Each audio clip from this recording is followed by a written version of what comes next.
Mass Inc. has done their own poll, really looking at how people's perceptions of indoor space and their ability or their interest to actually go indoors again. So both restrictions, but also in perceptions, we really need to figure out, okay, how are we going to support our main streets and our local businesses and small businesses, which we've always felt, and I've always felt, are really the backbone and the social fabric of our main streets and downtowns.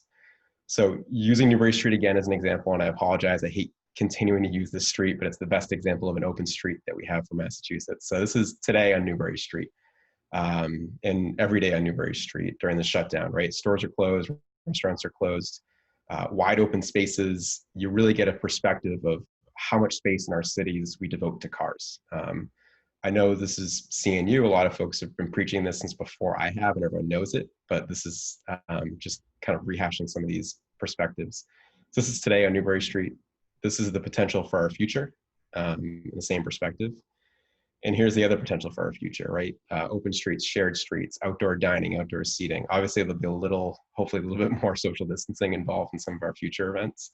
But this is really an opportunity to kind of say, okay, what do we want to see our cities become during the sort of ramp up to reopen our economy, but also post-COVID, in a post-COVID world in the next 10, 20 years, what do we want for our future cities? It's the choice between this and this. Really quickly, just running through some of the sort of types of treatments that cities and towns across the world are giving to their streets as we come out of this lockdown.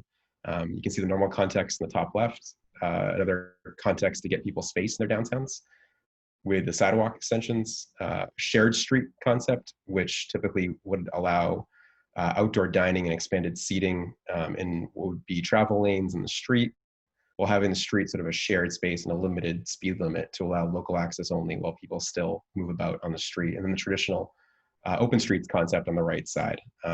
Again, these are just sort of example concepts of what some cities are adapting in their own cities.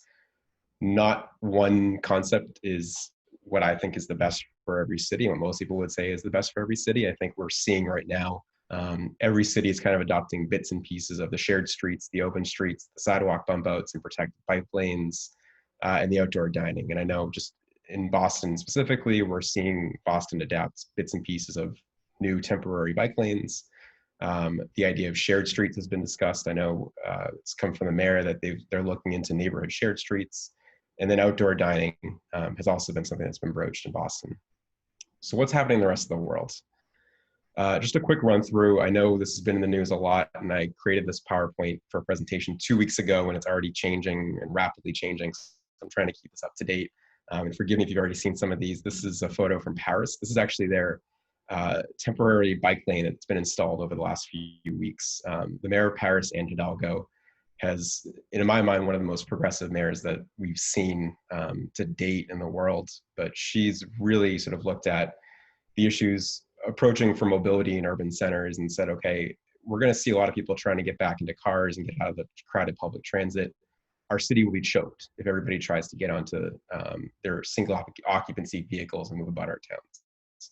So she's and Paris region supervisors have also put in place a 400-mile bike lane plan, and this is sort of a temporary protected bike lane that's mirroring their public transit network. The idea being that hopefully some folks can kind of hop out of their cars and get on bike and take some of the pressure off overcrowding that's going to come inevitably on the public transit networks. This is an example from Montreal that was announced last week. Mayor Valerie Plante, also similar to Anne Hidalgo, a C40 leader and a really incredible visionary in terms of how she uses her streets. So their plan is to add, I believe, close to 130 miles of shared streets, open streets, and bike lanes across their city. The idea being, how do you spur mobility, both east-west, but also north-south? So those streets down the middle, in I think dark blue, are actually going to be closed, or open streets, excuse me, and then the purple are protected bike lane infrastructure and shared streets with protected bike lanes that she's implementing across the, I believe that's north-south orientation in Montreal. And some local examples. This is from Arlington. Arlington, Mass is one of the first cities in Massachusetts that I've seen that implemented shared streets concept. And I know some folks here have probably worked on this. I know the Solomon Foundation has been working closely with the city of Arlington, as well as Neighborways and Mark Chase. So far, they've implemented a few shared streets downtown, and they've put call out for feedback from folks who want to see changes to this concept, expansions to this concept, and I believe I've heard folks have been pouring in requests for their own street to get the shared street treatment, which is great to see. And a global leader that sort of spurred this whole push for outdoor dining in cities is Vilnius, Lithuania, which has basically said that their entire downtown will become an outdoor cafe. Tables, chairs, umbrellas, drinking, food, essentially saying we're going to get cars out of the downtown and allow folks some space to actually socially distance and enjoy an evening or an afternoon of drinking in their city downtown as a way for an economic regeneration for their city. A few other quick examples. Top left is Tampa Bay. One of the early states to open was Florida. So top left is Tampa. Top right would be West Palm Beach. Two examples of Florida cities who are opened very early relative to the rest of the country. They actually came out and closed down those streets. So you can see the cement barricades actually that are being installed way down in the end. I don't think they're installed in that picture. But they've allowed that street to become a complete open street and outdoor dining for all the area restaurants. West Palm Beach is the exact same. And then on the bottom right is Cincinnati. On the bottom left is Jerusalem. And I thought it was innovative and I had included in here because the city's actually put out a request or a form for requests. And any restaurant that requests it for free can take 3 parking spaces in front of their restaurant, move tables and chairs outside. The city will come and spray paint the street purple and then place some barricades up along the wall. So a pretty innovative concept coming out of Jerusalem. Another local treatment, this is actually Norwich, Mass. This is, I want to call it innovative, but I actually don't know if it's that innovative. They have basically placed picnic tables in that park. So this is one of the Norwood Town Commons, and said anybody who gets takeout from those restaurants, food and alcohol, can now drink and consume it in the picnic tables in that park across the street. This has actually been in place for about 2 weeks. This is one of the earliest examples we've seen locally of a city or town sort of supporting local businesses through some interventions in their parks. And again, this doesn't have to be anything really extreme, right? Picnic tables and chairs in the park are a great way to get people to come back downtown. No one's traveling this summer, so a great way to kind of spur local economies. Another quick example, I'm going to butcher the name of Stroge, which is a street in Copenhagen that was pedestrianized about 40 years ago. To some of the same opposition we've heard today. Pedestrian streets will never work. No cars means no customers. Some of the same pushback that you're seeing from some businesses to this concept today. 35% increase in pedestrian counts in year 1, and they've seen continued sales increases the entire time this has been open. Some of the numbers in terms of actual increase in outdoor seating, which is really pertinent to today's conversation, they've seen an increase in outdoor dining from 3,000 seats to 7,000 seats today. And that's huge for what we're trying to do right now, which is essentially take our indoor economy and bring it outdoors. They also saw an increase of 400% in stopping and staying activities. So the opportunity to kind of spend more time and stay in the district, which hopefully leads to more opportunities to spend money and support those businesses. Really quick, locally, we're not new to the concept of car-free shopping districts. We just put them indoors. This is the Mall of America superimposed on Back Bay in Boston, right? I mean, nobody parks in front of a store when they go to a mall. They park in the garage and they walk to their store. For some reason, there's just some hesitation from a lot of folks to kind of take that concept and bring it outdoors and put it onto our main streets. And get creative, right? I know we have a mix of folks, I think, who are in here, from developers to residents to city officials. The best thing we can do here is really try to get creative with how we use our space, right? This was an empty lot in the town of Ashland, Mass. A project we got to work on through Patronicity a number of years ago to help them create this outdoor public space. You can see shipping pallet tables, some shade sails, some plantings, bench swings, and then there's a retail space in that shed behind there. But really simple concepts, low dollar interventions. This was meant to be temporary. It's been in place now for almost 4 years. And a great place for folks, like I just showed you with Norwood, to kind of grab some food in downtown and come out, enjoy time in their own downtown. This is another concept. This was actually a fully back alley space in the city of Kalamazoo, Michigan.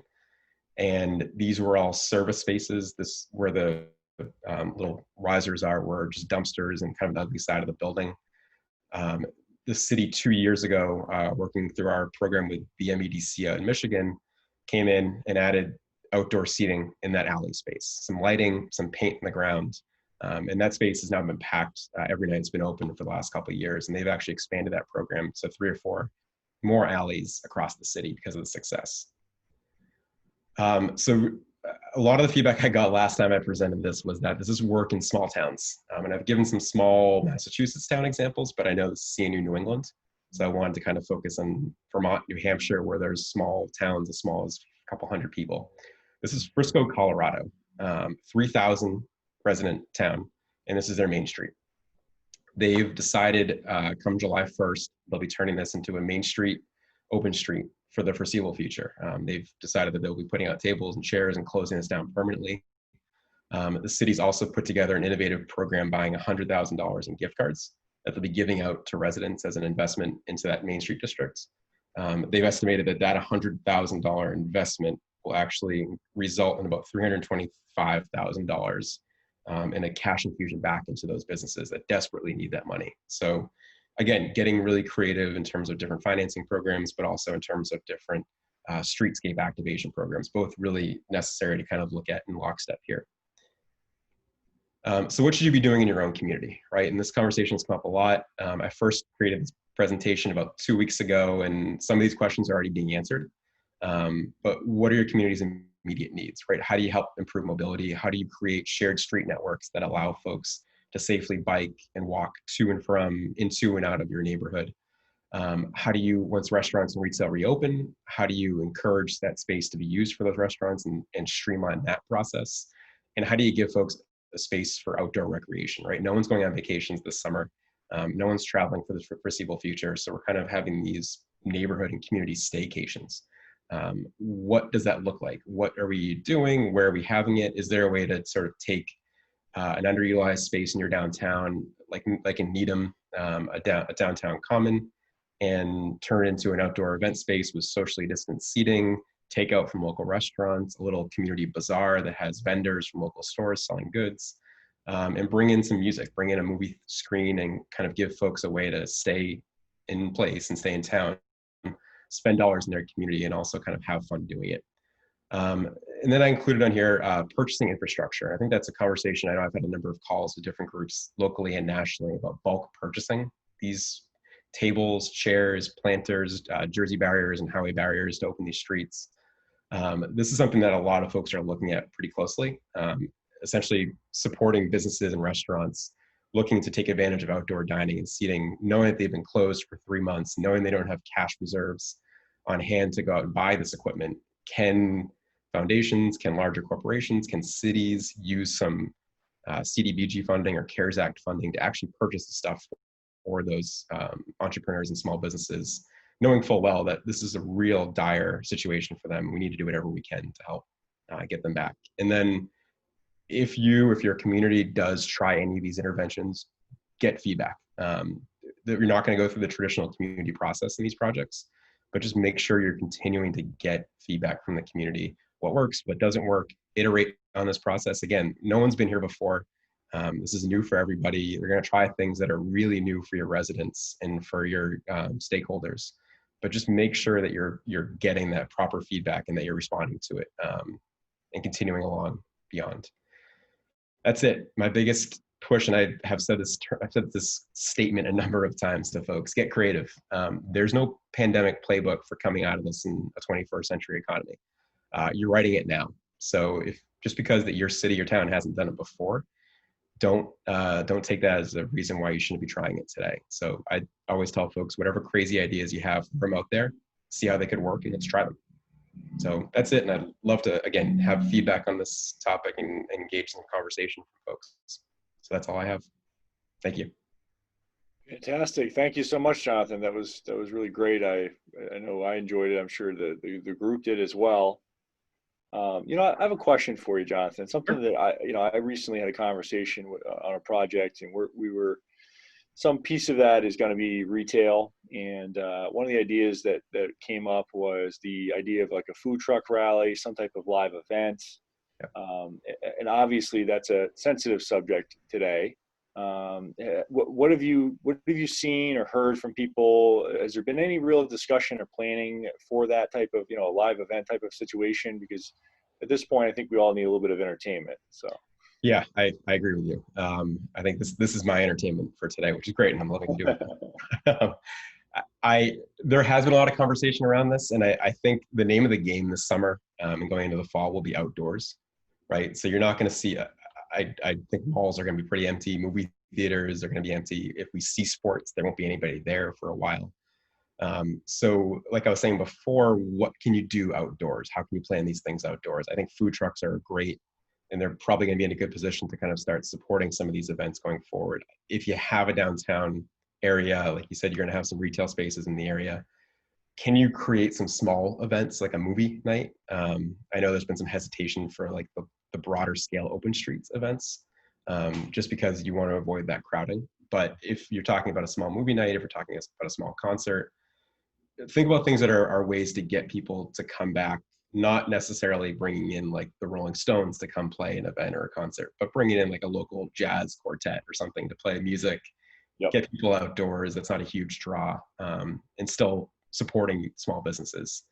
I think part of this whole pandemic and the response to the pandemic continues a trend that we've been seeing before this, which is this bridging of the ground floor retail space in the public realm, and kind of bridging that gap and making that wall or that facade more of a gateway, and expanding the indoors, outdoors, expanding what's happening outside, inside, and kind of just letting people meander through, making it more of an experience and a district experience. And those are the kind of focuses that you're seeing. I know probably a touchy subject right now, but Sidewalk Labs in Toronto is doing a lot of research around the idea of creative and supporting creative small business and creative retail, and really looking at how you bridge that divide between the interior and the exterior space, and bring the folks into the areas where small businesses were displaying goods and selling goods. Yeah, that was my next question. There was a lot of discussion about restaurants, and that's kind of an interesting. Everyone loves eating outside, especially in the summertime. But what about like retail? Hard goods, products. I mean, is that part of the plan at this point, or mostly people still doing the kind of the pickup, the touchless pickup? Is that more being seen? When you say part of the plan, no one's really done this yet. This is all Sure. sort of new, like the stuff in Tampa and the outdoor seating in Tampa. A lot of what I showed on Frisco, Colorado was a plan, right? This hasn't been done yet. I think if you're talking about giving public space to restaurants, I think you're also going to want to look at doing this for stores and retailers and dry goods sellers too. Almost making an open air market. Yeah, absolutely. There's no reason in my mind why, if we're doing this for restaurants, no reason why we shouldn't be doing this for stores too. The online pickup, I feel like until there's a good platform out there to connect people with small businesses in their neighborhoods online when they're looking for a product, I still think Amazon's going to win there. But how do you get people to take their products outside and get back to what small businesses do best, which is curating good products and then getting people to sort of touch, feel, and buy those products? That's going to have to happen in an outdoor setting more so than indoor. Interesting. Yeah. One last question for me. I'm always very curious about the primary and the secondary retail corridors, right? And so I've spent a lot of time in some of the places you showed in Europe with the beautiful pedestrian shopping districts. And but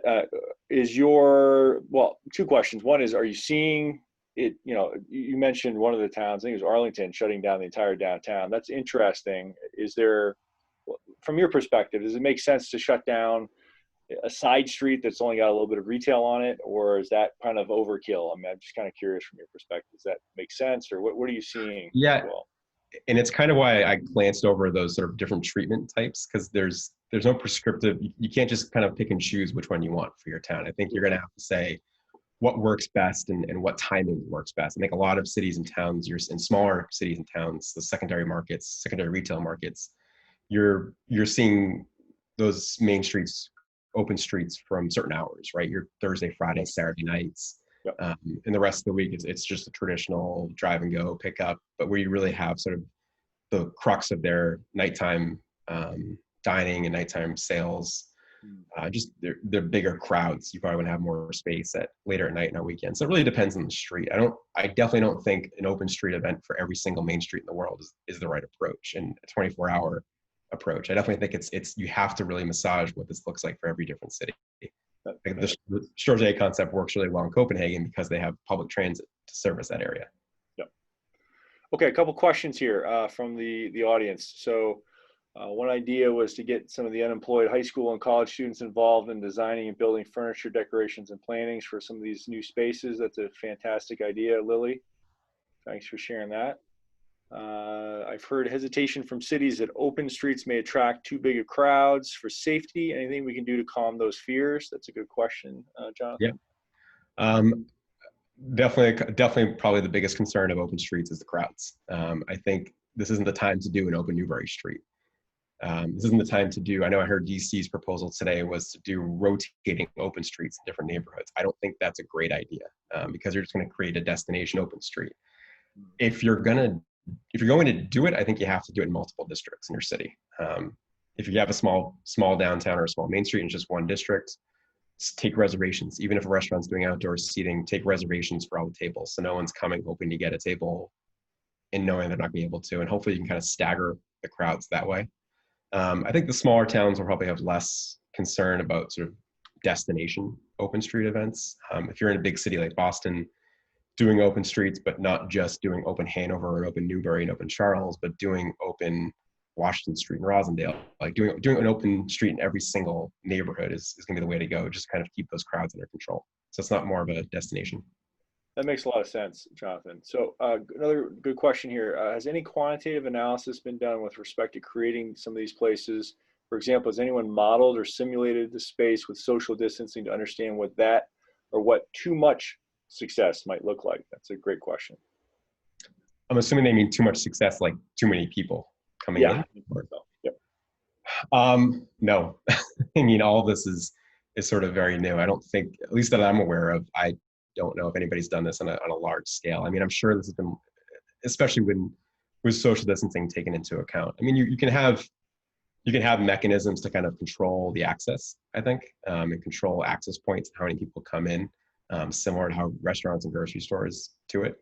It's obviously going to be a bigger scale depending on the size of your open street event, but not that I'm aware of in terms of it being a big success. I still do think there's going to be a large element of hesitation from people to going to these public spaces. So I think you'll keep enough people away.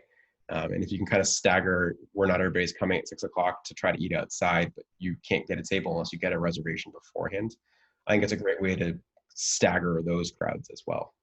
So, I mean, like I said, everyone's kind of learning as they go on this. And I think it's going to be a matter of sort of slowly trying this and slowly rolling things out and seeing what the response is, what the feedback is from the community. I do think reservations are a great way to control it with restaurants outdoors, though. Okay, we have a hand up. Mary has a question. Can we let Mary have her speak for a moment? Yes, hi, Mary Holtorf. I'm actually not from Orange, Mass. I'm from Athol, Mass, which is the next town over. We worked in Athol. Yes, yeah. Well, yep. we're on the brink of doing a whole lot of things with downtown Athol. And from my past experience in another town in Massachusetts, I had a retail store in Maynard, and we had the way the town was laid out there, the back door to my store was what I called my second front. I got as many customers coming in my back door as I did my front door. It was really surprising. So we're pushing to try to get property owners to renovate their buildings to do that, because we have a large municipal parking lot that most of our main street backs up to. So we're really looking for ideas on how to work with the property owners. We have also the past 2 years, and we were all set to start again this year, closed Main Street for one Friday night every month through the summer. So this year we were going to close on the fourth Friday from May to September. I don't know if we're going to be able to do it even in June. We're thinking about it, but we're probably not going to be able to really do it till July, because we just don't know how to keep the distance. It'd really be up to people to do that. The only other thing too I'll mention is I do farmers markets. I sell plants and veggie plants at farmers markets, and we had our very first farmers market last Saturday for the season in Athol, and it's very, very small. It's a busy day if we have 5 vendors. So we had 2 vendors on Saturday, and we were very busy. It was a great day. And basically we put up a sign that said, wear your mask, stay 6 feet apart, and you can wash your hands. And we had little hand washing stations. And I think Walmart and the grocery stores have trained everybody for us. We had no problems whatsoever. Good. People just did it. That's great to hear. Now I love your Main Street's great. I know we worked on the Miller's River kayak launch, so it's a great connection between Athol and Orange to kind of kayak down the river. Yes. Yeah, no, it's a great concept. I mean, I think if you want to talk about open streets, I think that's a great way to start looking at controlling how you get people back downtown. I'm not sure the backdoor concept and what that looks like in terms of what types of interventions, but I think if it's similar to what we were talking about in the example I showed up in Kalamazoo, Michigan, there was actually a municipal parking lot on the other side of the alley. And I think that provided a great way, if there's restaurants that back up to it, or retailers, I mean, especially in the situation, that provided a great space that really was sort of redundant and wasn't necessary. They were able to actually push all of their garbage into a shared compost bin at the end. And that's a way, I mean, you're gonna have to work with all your property owners on that alley, but they all split the cost of trash removal, and that's a negotiation to get into, depending on who has more refuse take away. That's definitely a great space to take a look at and say, can we start looking at how do we utilize this back door permanently, and always have it open for retail, at least during the next few months, and then kind of see what that looks like in a year from now. We have a downtown vitality committee, so they've been slowly building momentum, and we're about to reach out and contact all of the property owners and all of the retail and other business owners.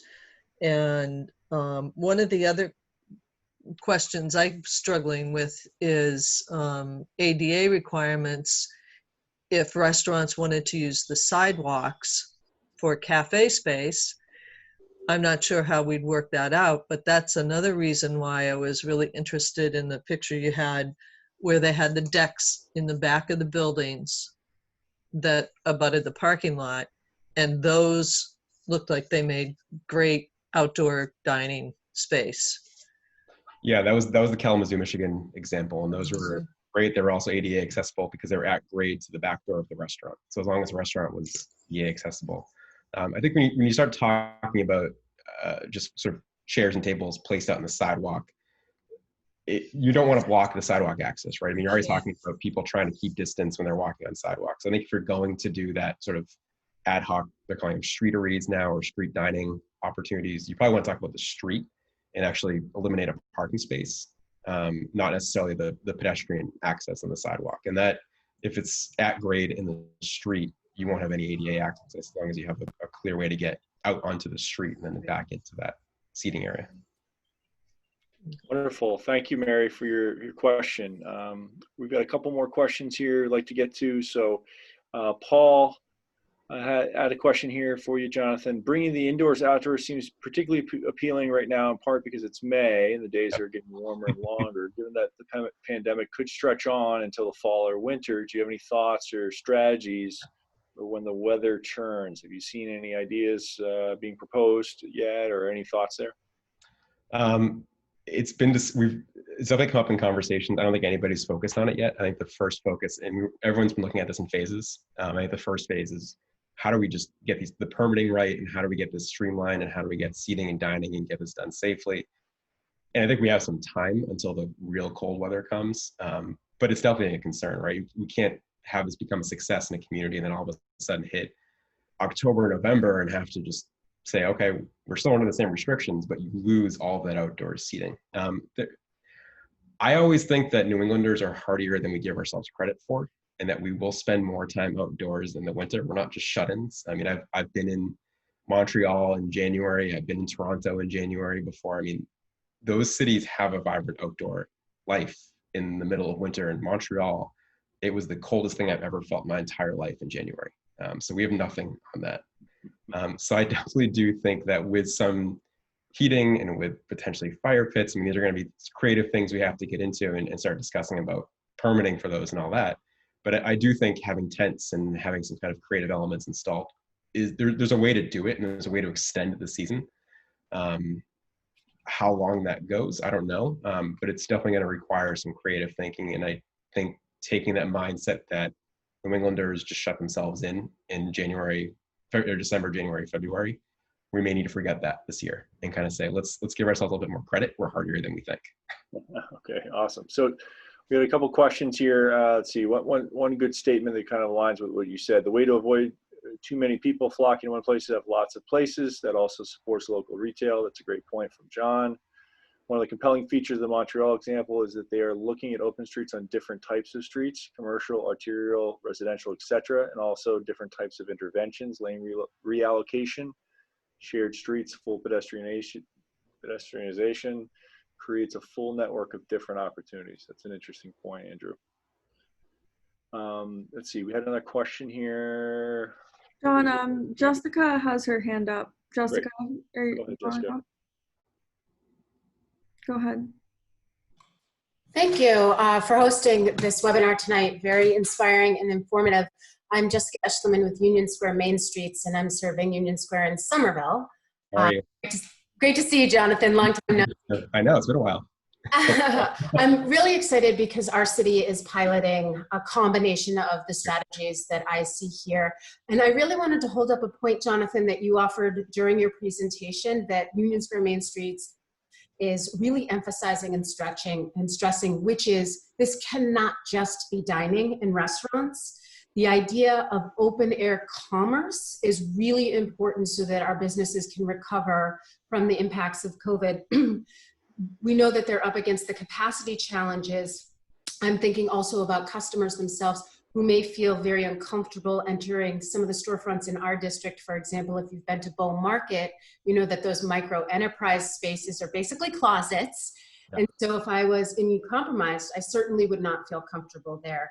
But enriching our public realm with clothing racks from our vintage stores and bookshelves from our comic shops are really going to give texture and richness to the district as a whole, but it's going to instill customer confidence. And that's something a lot of our businesses are talking about right now. Folks are still concerned and scared. And so by coming together as a district and figuring out what works in each of our nooks and crannies, anybody who's been to Union Square knows there's a lot of twists and turns. And so one intervention or treatment in one area is not going to be appropriate in the next. We're going to have to pilot and really tinker with them to get them right, to balance all of the needs. So we're excited for the opportunity to do that. Great, no, it's great. I mean, there was a concept I saw out of Montreal that was essentially creating this sort of community event space in a park where they had essentially, you see these big circles that were 6 feet apart where people can grab takeout food from area restaurants. But then they also set up little booths for all the local businesses to bring dry goods. So you have people out there, you allowed alcohol service, and you allowed people to come out and eat. And you may have a movie playing, you may have a band playing, and then you have retailers out there where folks can kind of come and go and like I said, touch and feel those dry goods and actually hopefully purchase something from a small local business. And I do think, I mean, we at Patronicity, we ran a crowdfunding campaign for small businesses across the country over the last 2-3 months. There's been a real willingness. We've almost raised $1 million for small businesses across the country as grants. So there's been a real willingness for people to recognize that there's an urgency in supporting our small business community. And also, I think once things start to reopen, there'll be more of a willingness for folks to kind of say, okay, maybe I don't need to buy this on Amazon. Maybe I can try to go find this at a local store or a local retailer, purchase that there to support them. My final thought I wanted to add, there's the one knot I still haven't figured out how to untangle. It's not the cold so much, it's the rain. Yep.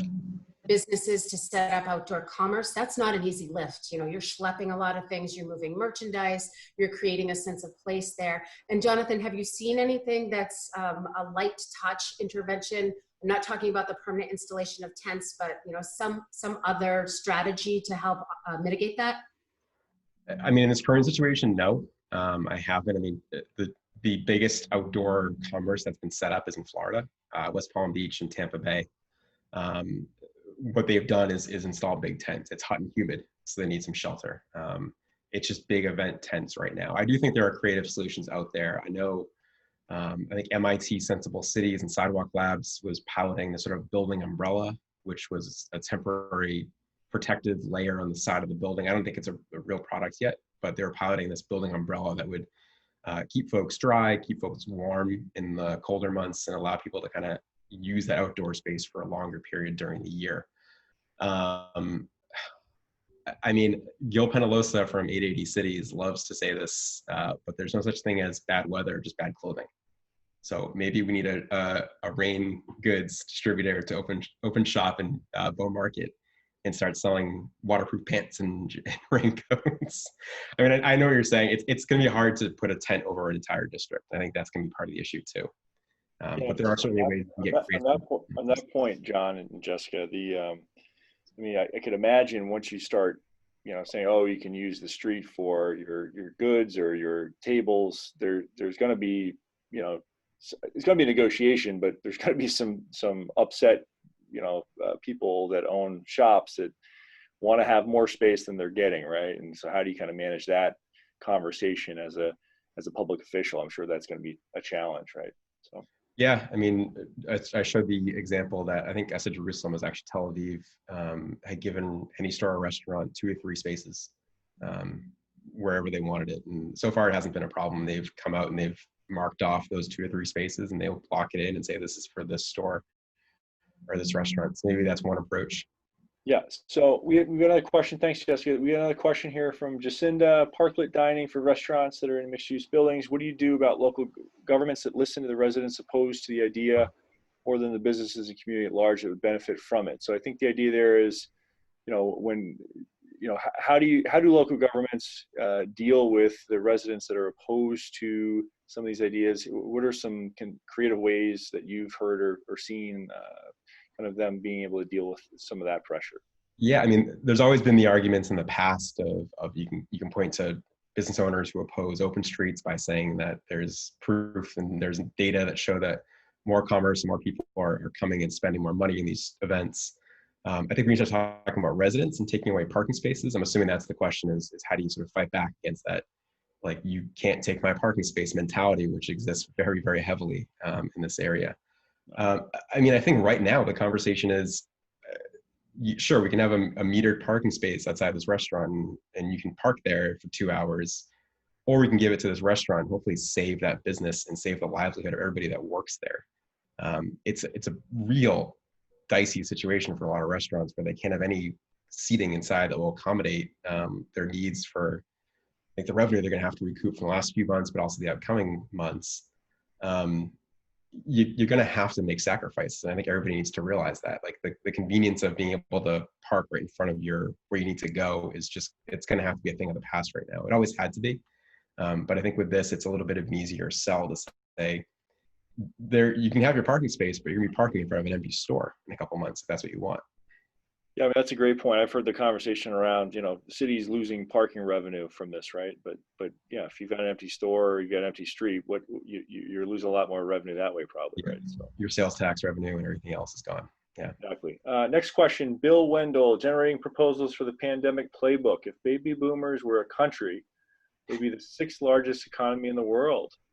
Any way to seed an idea competition with AARP to get active baby boomers into the street or to patronize local businesses? That's a great point. Or create intergenerational hours, much like some grocery stores now have morning hours for seniors. So 4 generations, grandkids to grandparents, can gather safely, as you might see in Boston's North End. Interesting. Yeah, it's an interesting concept. I mean, like the slide says, get creative, and I think that's definitely a creative approach. I know we've talked to AARP in the past about different programs. I'm not sure what their response has been to date.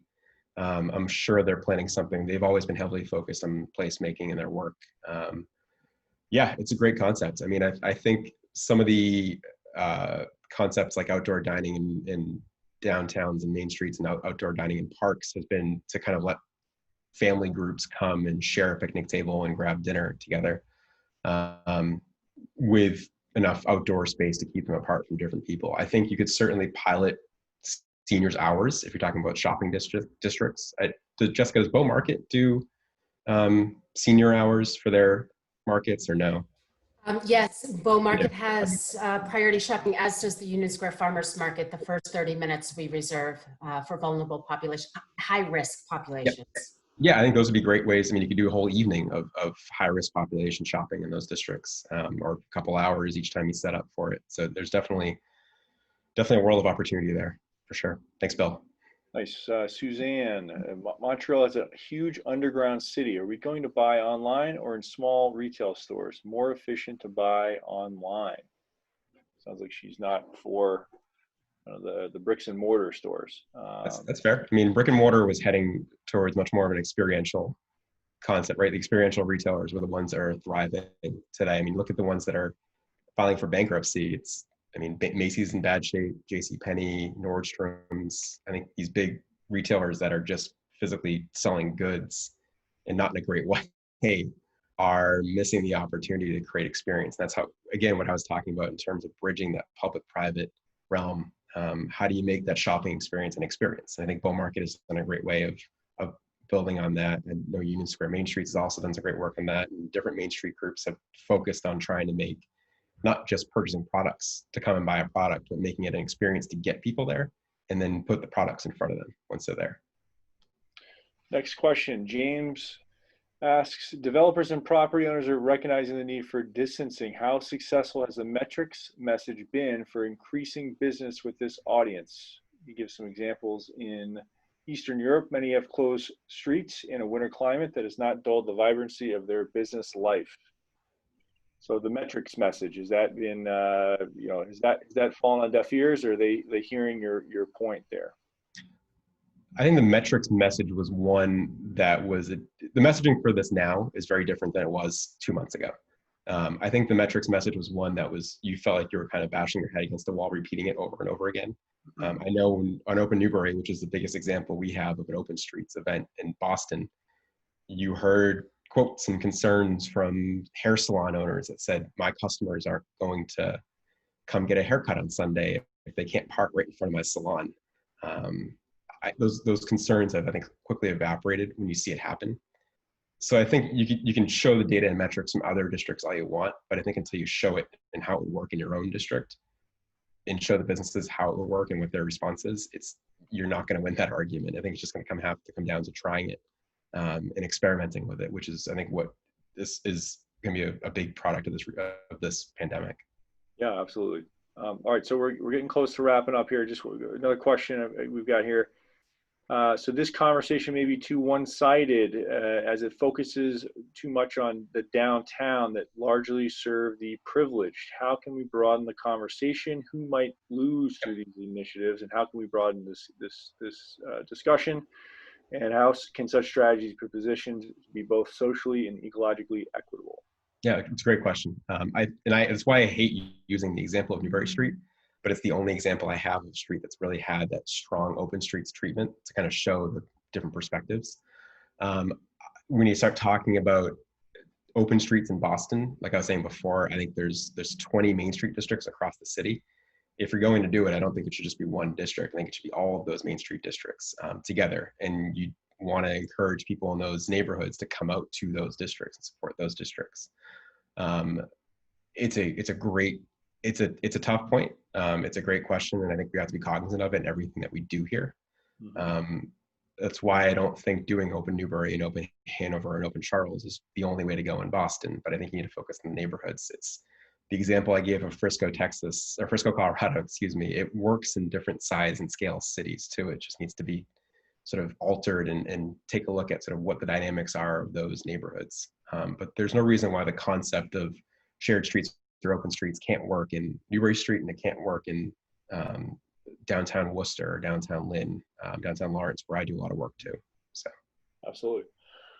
So Roland says, many cities in Japan have hard but translucent roofs between buildings so that the main streets remain dry and snow-free. These roofs have vary from glass to heavy vinyl. It can be open to draw hot air and create some natural cooling. That's a good point. Jessica shared a link there. What's happening in Somerville? Jillian Finkel, do you know any examples of outdoor socially distant play opportunities for kids and families? That's a very good question. I'm kind of curious about. Yeah, great point. I don't know. I don't know how you keep kids from playing with each other. I feel like kids are very social. that might be a difficult one. I mean, you've seen the circles that are painted on the lawn to kind of keep family groups separate. I think that's one way to do it. Yeah, I haven't seen a good. Depressing too, yeah, unfortunately. But if you have some, I'd love to see some of those examples. Like I said, I think everybody's kind of learning as they go here too. Absolutely. Let's see, Mary notes, we've moved our farmers market downtown to reach more moderate, low-income residents and apartment buildings, senior handicap housing within walking distance. Taylor notes, Norwood opens the Main Street once a year. Oh, that's great. Okay, so I think we're going to wrap up. So thank you so much, Jonathan, for joining us. It was a great conversation. I think we would love to hear more. Where do we go if we want to hear more about what you're up to, John? So the best place to head is going to be patronicity.com, which is our main page. And you can also follow me on Twitter, which is Berkey, BERKIE1. I'm probably too active on that, and I get the comment of a lot of people know me from Twitter, which I'm always scared about because I don't know if I went on a rant about something. I'm always active on there, and you can feel free to connect with me at my email address or at Twitter as well. Wonderful. So thank you. So this is the CNU New England virtual discussion series. We're having these every few weeks. So our next discussion will be with Charlie Boutwell of Common Co-Living to discuss the future of co-living given our times today. That's on June the 18th at 6 p.m. So we look forward to seeing you then. And if you want to learn a little bit more about CNU, go to cnuNewEngland.org. Thanks, everyone. Thank you. Great. Thank you, everyone. Thanks, Jonathan. Yeah.